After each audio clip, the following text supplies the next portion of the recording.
Well, it's a split in Cincinnati after the Cardinals came back flat following a rain delay. And with the Mets coming to town this weekend, can the Cardinals get back to their ways of playing great baseball at home? All coming up on B-Schaeff Daily.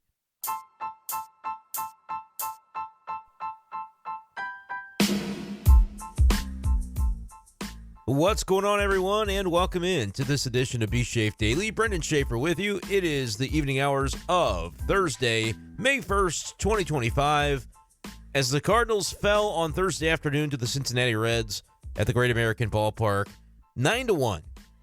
It's the same score by which the Cardinals won Game 2 of the doubleheader on Wednesday night, but this time the Cardinals not only couldn't get the bats going, but their pitching plan was basically thrown out the window, with a lengthy rain delay that knocked Matthew Liberatore from the game after 3 innings pitched.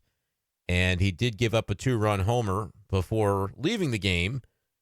That was in the second inning that he allowed that bomb. So it wasn't exactly the day that you had envisioned for Matthew Liberatore, the guy who had been so solid for the Cardinals all season long in terms of getting them deep into games before having to turn to the bullpen. Well, wasn't really his fault, but that wasn't an option for the Cardinals on Thursday due to the weather. Had 5 starts in a row to begin the season, did Liberatore, in which he went at least 6 innings, and that streak was obviously snapped on Thursday. How much do we read into it? Not a ton, and honestly, you'll probably not like it that I'm going to hand wave away the majority of a 9-1 loss because it was an ugly game, but I really do think we can tend to underestimate the extent to which everything gets thrown into the dumpster when you have your starting pitcher that has been the most reliable in getting deep into games just having to be lifted after 3 innings because of the weather situation. And then a bullpen for the Cardinals that had been doing pretty well over the previous week, right? We talked a lot about the struggles of the bullpen when the Cardinals were on that last road trip, and they really struggled. Guys like Ryan Fernandez, JoJo Romero, John King, I mean, you name him, he was struggling for the St. Louis Cardinals on that trip. But they had settled things in. There was a week from the Wednesday, April 23rd blow-up in Atlanta through the end of the second game of the doubleheader yesterday on Wednesday of this week, the 30th of April, where the Cardinal bullpen, outside of Ryan Helsley, who had the blown save in the game that Nolan Arenado ended up walking it off, the rest of the bullpen didn't give up a run all week. Following Ryan Fernandez giving up that home run in Atlanta, which tanked the end of that series, they went a whole week outside of Ryan Helsley without a single reliever giving up anything. Obviously, Thursday, that changed with everybody that Oliver Marmol called upon struggling in this one, and that's how you get to a 9-1 score, despite the fact that Matthew Liberatore only gave up the 2 runs over 3 innings of work. Matt Swanson was first out of the gate for the Cardinals in relief of Liberatore. He gave up a couple of runs in 2 innings of work, 2 walks, 2 hits, 2 earned runs. Riley O'Brien followed him, did not have his best outing that we've ever seen. Inning and 2/3, gave up 3 earned runs, a couple of strikeouts, a walk, and 1 hit allowed. It was a loud one, of course, and John King comes on. He goes an inning and a third, gave up 4 hits, 1 earned run. So it was a getaway day in every sense of the word. And I just don't know how this game would have turned out for the Cardinals had you not had the rain delay come when it did there in the, I guess it was in the 4th inning when the rains came. I believe the Cardinals had already finished batting in the top of the 4th. And, of course, Matthew Liberatore unable to record any outs in the bottom of the 4th inning with the timing of the rain. So that's where you got, after the long delay, Matt Swanson coming in, and things, unfortunately, sort of unraveling even further there for the Cardinals. They only scored 1 run in the game. I think, as much as we don't like it, there are times where we see this offense kind of go into that cruise control mode when it feels like it's not a game that's winnable. And this was sort of a B lineup in a lot of ways, that getaway day lineup. You had Luken Baker in there. You had Yoel Pozo in there. Jose Barrero got his first start. He was the center fielder, so a day off for Victor Scott II. You had a lot of different guys toward the bottom of that lineup. Not to excuse the performance by the Cardinals. Your guys at the top didn't have a good day either. 0 for 4 for guys like Lars Nootbaar, Mason Wynn. You saw a lot of the other guys that started the game not necessarily finish it if they were a veteran. Brendan Donovan was the one guy from the lineup that you point to. He goes 1 for 3, scores a run, and also reached base via walk. And the way the Cardinals scored their only run of the game was a little bit bizarre in the third inning and reminiscent of a way the Cardinals have scored previously. Elly De La Cruz, when he goes out on those baseballs that are popped into shallow center field, it just doesn't seem to go well for him when he's playing the Cardinals. I can remember back to last year, there was a play where Michael Ciani tagged up from third base on a ball that Elly De La Cruz caught in the air, like a pop fly just beyond shallow shortstop. I guess it would be more like shallow center field. But De La Cruz, back to the infield, decided he needed to be the guy to catch it instead of the center fielder. You might remember this. I believe it was about a year ago, maybe May of 2024. Could be getting the dates wrong on that. But I can remember it because I was covering that game, and Michael Ciani scores from third, and it ended up being a run that held up in the game. I remember it being relevant. The Cardinals won a close one. May have very well been 1-0. I don't remember specifically the final score, but I do remember being in the clubhouse after the game and reporters talking to Michael Ciani and basically asking him about that play and him sort of letting it, I wouldn't say slip, but he was talking about this notion of, well, I did come from the Cincinnati Reds organization, and I was in AAA at the same time as Elly De La Cruz. I believe it was AAA, or it might have been referencing his time in the big leagues because he did spend a little bit of time in the majors with the Reds, did Michael Ciani.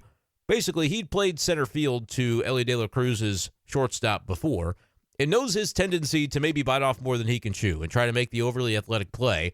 And so back in 2024, when that happened, paying attention, Michael Ciani broke from third and was able to score on a sac fly to the shortstop. As rare of a feat as that sounds like, it's what happened last year. And then today, it was a little bit of a different play because the Cardinals had Donovan on first base, and I believe it was the Arenado at bat, if I'm remembering this correctly. And the Cardinals only had 3 hits all day, so I figure it probably had to have been Arenado. Pozo had the other hit. Donovan had one. And that was it. 3 hits for the Cardinals. Not a lot to talk about there offensively. But this play was at least interesting, so we'll break it down since it's all we really have from this Cardinal game to light into before we start to preview the Mets series coming up over the weekend, because maybe that'll be a little bit more interesting with the Cardinals returning back to Busch Stadium and trying to get their lick back against a team that certainly got the better of the Cardinals when they played in Queens a couple of weeks ago. Nevertheless, hit by Arenado, Donovan running from first base. It's a ball into shallow center field. The shortstop and the center fielder converging upon it. And Elly De La Cruz decides he's going to try to make a play on the baseball. After it had fallen in, it was a legit hit, a bloop hit, but a hit nevertheless. The error comes into play when Elly De La Cruz, back again to the infield, tries to pick up the baseball barehanded while his momentum is still carrying him towards center field. He had just no business being the person to pick up this baseball, right? Even if he does it cleanly, I don't know what it is he's hoping to accomplish. Maybe he thinks he'll be able to turn and throw Brendan Donovan out at third base. I guess if he makes a superhuman play, he's the kind of guy that could make that play with his arm strength and athleticism. But again, an example of biting off more than he could chew, or more than he should have been trying to chew. That's exactly what ended up happening, because he bobbles the ball with his bare hand, pushes it deeper into center field. The center fielder passes the play like he's coming in, converging on the baseball. Elly De La Cruz bats the ball basically past the center fielder who's heading in his direction. So De La Cruz is suddenly the closest guy to the ball again when the ball is reaching suddenly less and less shallow in terms of where in center field this baseball ended up. That's what allowed Brendan Donovan to be able to score all the way from first base on the air. So no RBI on the play for Arenado, no RBIs on the day for the Cardinals. But that was the one little piece of, offense the Cardinals were able to glean, and it eventually comes from the fact that Elly De La Cruz made an error, and you took advantage of it with the base running by Brendan Donovan. That's all that happened the entire game, and the Cardinals came back super-duper flat after the rain delay offensively, which is maybe a little bit disappointing. But as I was getting into a little earlier, we may not like it, but I think there's a reality that when you're not in a game, sometimes you can have that cruise control offensively. You can just kind of, you're going through the motions. And again, I always hate to use that characteristic and attribute that to the Cardinal team, because it's hitting a baseball is the hardest thing to do in sports. We know this to be true. So it's not to say they're going out there and not trying, but you fall into patterns, I think, is maybe a better way to frame it. And ultimately, the patterns seem to be quick at bats today, where The Reds were able to kind of efficiently sail through things. Andrew Abbott had pitched the 4 innings of one-run baseball. It was an unearned run, of course, as we talked about, that was scored. Cardinals had opportunities against Abbott. They had the 3 hits, but they also walked 4 times against him. But again, just like we kind of saw in Game 2 on Wednesday, once the bullpen came in, I believe the bullpen was perfect against the Cardinals today. 15 in a row retired from Ashcraft to Rogers to May, and that was that. Cardinals struck out 6 times against the Reds relievers in 5 innings, didn't get a hit, didn't get a walk. Again, I hesitate, and I'm careful to use the phrasing when I say how they kind of go through the motions. I don't know what I'm supposed to say about it other than that. But I'm also not too disgruntled because I just don't think this was a game the Cardinals had a chance to win. And you can't have too many of those. You can't just hand wave away losses by the count of 9-1 and say they don't matter and that it's not a big deal. Like, that's not going to get you very far if you're the St. Louis Cardinals. But also, Liberty's going to go 6 innings, and Liberty didn't get a chance to go 6 innings. You bring in the B squad because you're already trailing in the game when it's time to bring in those relievers. So you're not going to, like, you got to have some guys that can bridge the gap when you have a rain delay like that. You know, Abbott already got through 4 for the Reds because of just the fact that the Cardinals were on the road and they batted first in the 4th inning. And then the rains come in between the half innings, or it had been raining, but the rains picked up and stayed that way for a little while to where there was no way to get Liberatore back into the game. And the Cardinals then had to go to guys like Swanson. And it's not to say that Matt Swanson's not, a capable big league reliever. He's got a 3.18 ERA after Thursday's couple of runs that he gave up. But, if you're bringing him in, he's part of that kind of last line of defense in the bullpen. And it had to be him, O'Brien, and King that got you through the remainder of the game. And none of those guys really seemed to have their best stuff. They gave up a combined 7 hits and a combined 6 runs, earned runs, that is, 7 runs in total in the loss for the Cardinals. So when it sets up the way that it does, where you have some opportunities against the opposing starter, I believe there was a double play or 2 mixed in there that the Cardinals just couldn't take advantage, and they only end up with the 1 run. And then you have what happens with the rain delay and the Reds bullpen. I probably wouldn't have told you coming into this series that the Reds bullpen was going to be this dynamic against the Cardinals. But outside of Alexis Diaz, who I believe was optioned by the Reds to AAA, their bullpen was lights out. I mean, incredibly impressive. I don't happen to know offhand what the season numbers are on that, but I kind of am inclined to find out because they were really, really good against the Cardinals. But is it more a factor of how the Cardinals just sort of had a very sleepy couple of games outside of, and really you can say that the latter half of Wednesday night was sleepy, but we excused that in the way we talked about it on Wednesday because, well, you're up by 9 runs. There's really no reason to necessarily go above and beyond to grind out every at-bat and have it be a 4-hour game and pitching changes and the like. But you could have the concern that the Cardinals fell into some bad habits if they were trying to just kind of go through the motions to get out of there on Wednesday night. And maybe some of that, if that was the case, carried over into the game on Thursday. But I think it's not an assertion that I would agree with. I sort of, and like I said, people won't like hand-waving away any loss that's certainly by the score of 9-1.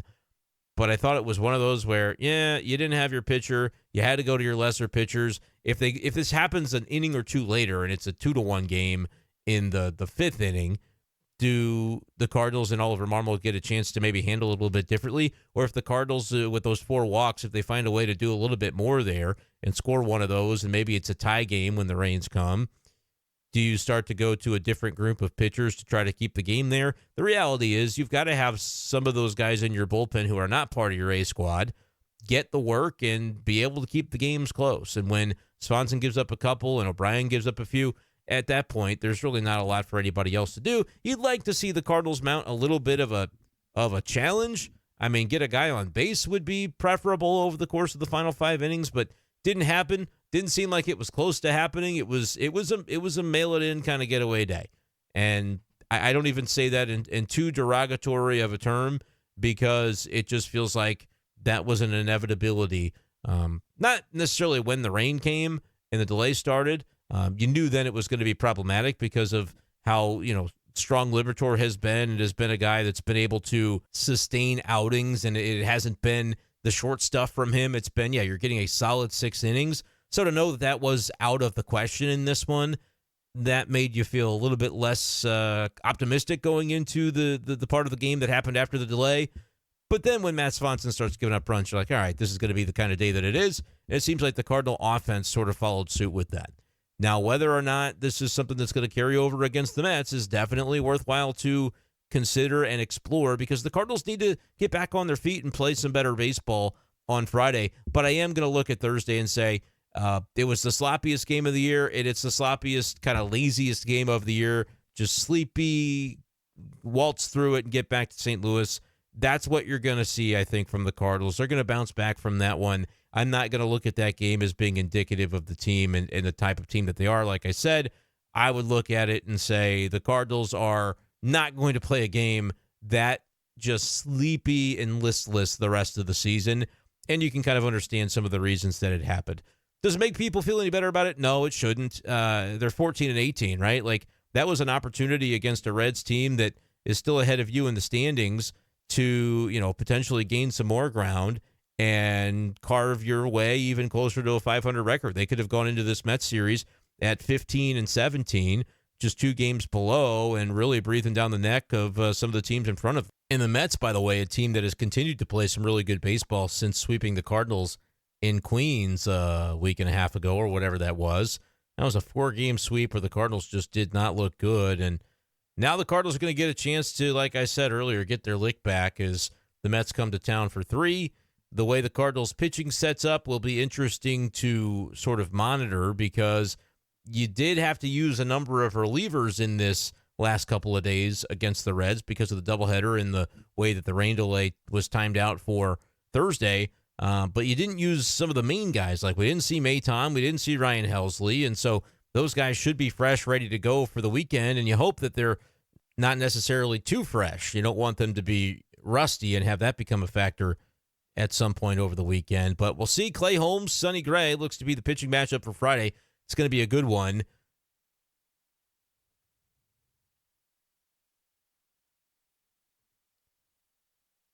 Tyler McGill and Eric Fetty on Saturday, a huge spot for Eric Fetty.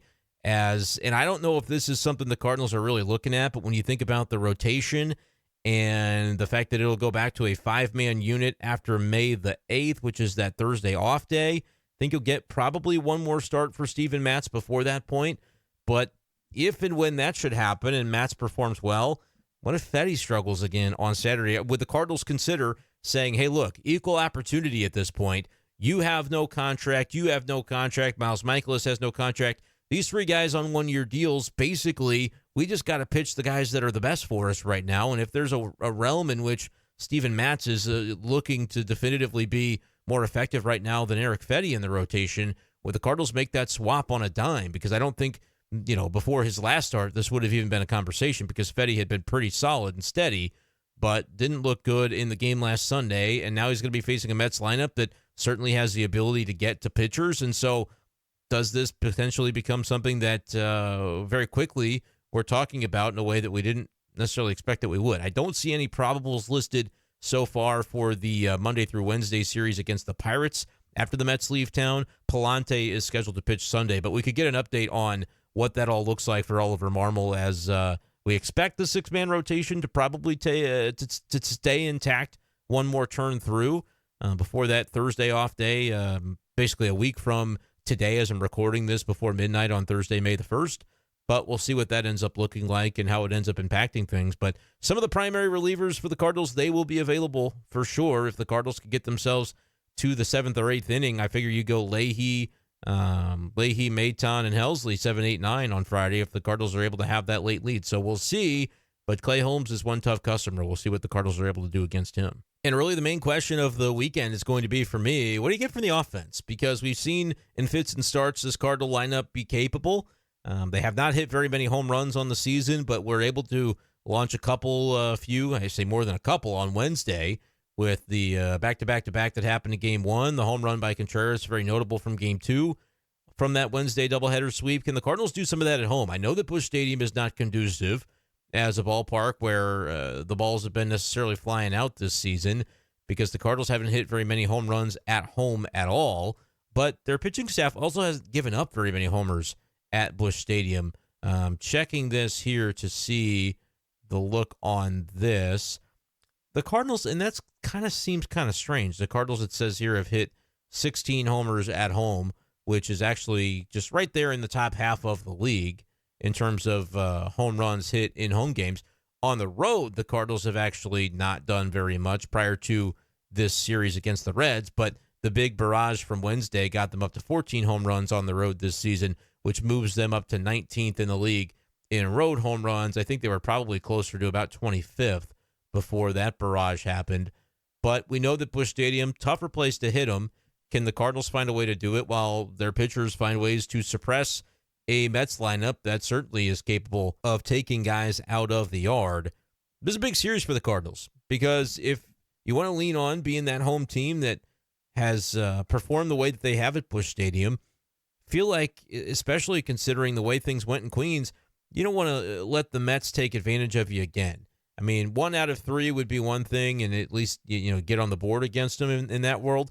I think the Cardinals really should strive for 2 out of 3, and obviously you'd love to sweep a series like this one, but on paper, I just don't know how advantageous the Cardinal matchups are going to be against the New York Mets. I do think, though, Sonny Gray gives you a chance. When you pair up your best against one of their best, I don't know how people would necessarily rank the Mets rotation. I happen to be very high on Clay Holmes in terms of his aptitude, so that's probably the guy that I would want to see the Cardinals be able to throw out there for game 1 of this series, and whether or not they'll be able to take advantage of Sonny and whether or not Sonny is going to be able to put the Cardinals in a good position to do what they need to do to get this series off on the right foot remains to be seen. But 14-18 is not where the Cardinals want to be.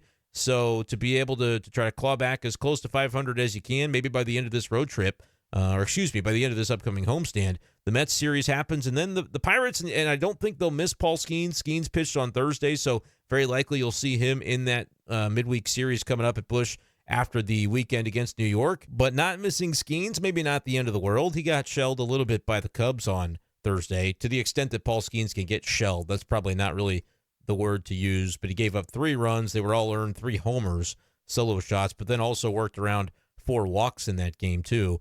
Still got through 5 innings. He's unbelievable when that's like your worst outing, is to give up 3 solo home runs and you still get through 5 innings and you walk the rest of the lineup and none of them score. Pretty impressive stuff, honestly. Even his bad games end up being, well, kind of good for Paul Skeens. But we'll see what ends up happening when the Cardinals get a look at him next week. But can they go two series in a row here, beat the Mets, beat the Pirates, or maybe you find a way to sweep the Pirates and go 5 out of 6 and find yourself at 500 before the end of this homestand? What do you guys predict, Cardinals fans, for the upcoming homestand against the Mets and Pirates? I'm going to be a little bit on the optimistic side and say they find a way to get 2 of 3 from the Mets, but could certainly see a realm in which that becomes a very difficult task. But one way or another, I'm going to go 4 out of 6 for the Cardinals' upcoming homestand when they take on the Mets and Pirates. Let me know in the comments below what you think is going to come up for the Cardinals throughout the next 6 games as they welcome the Mets and Pirates to Busch Stadium.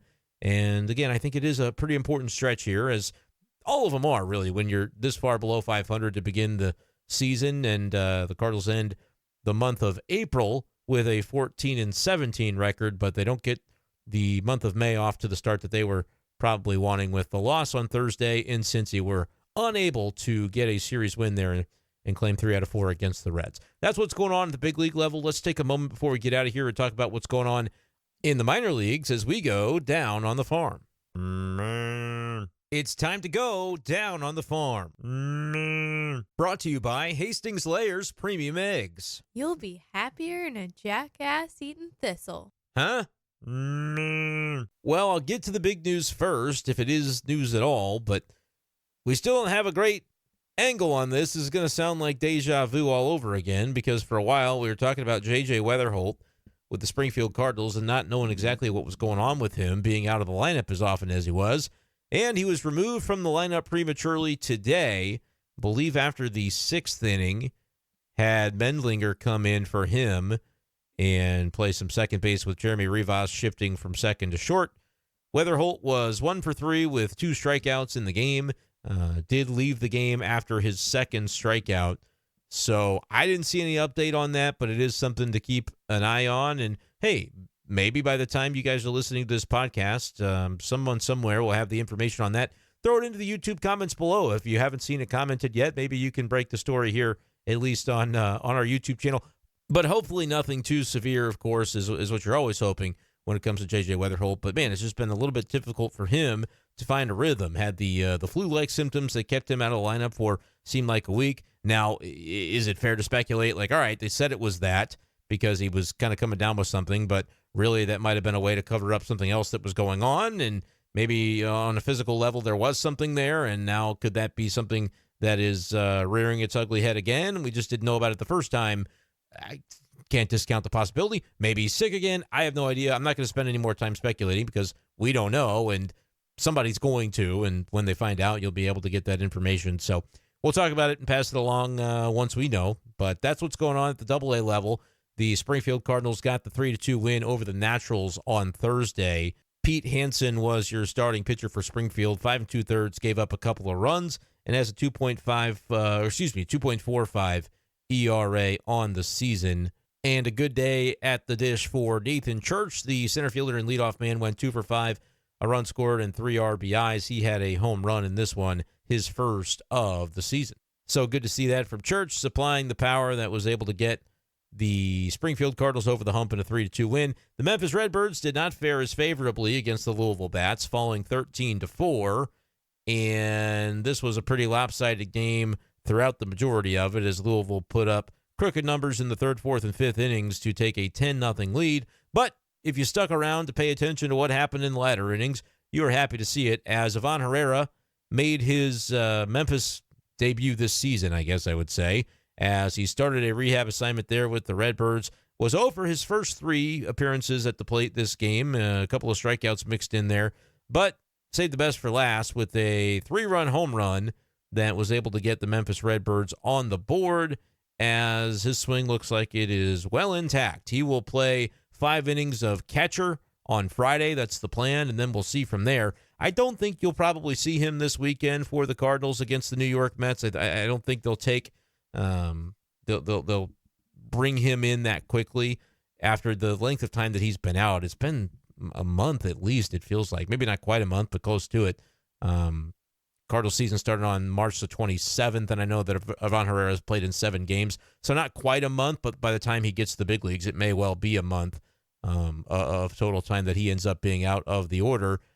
And I think that's probably a reason to make sure, especially for a catcher, that you give him a couple of opportunities behind the plate before you call upon him back to the big league level, because when he gets here, he's going to have to be conditioned and ready to go 9 innings at a time from the catcher position.